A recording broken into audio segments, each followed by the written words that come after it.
Hello guys, welcome back to our channel App Tutorial. Today in this video I'm going to teach you how to change your age on Plenty of Fish, that is a dating app. Now first of all, open your web browser. I'm going to open Firefox, which is also an amazing web browser, and type in POF.com or plentyoffish.com.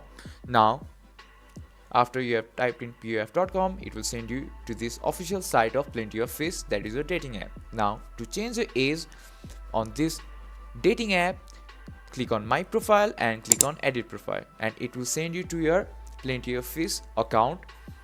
And scroll down a little, and as you can see here in the birth date, you can change your birthday.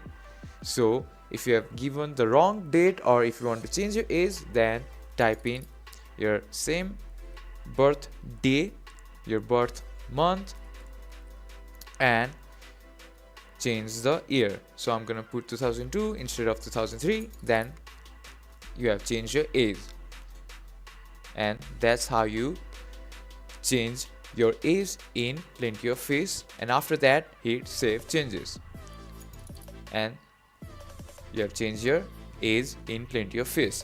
If you find our video helpful, please leave a like and don't forget to subscribe our channel. Hit the bell icon button to get updates on our new videos and drop a comment for reviews and more contents like this. Thank you for watching.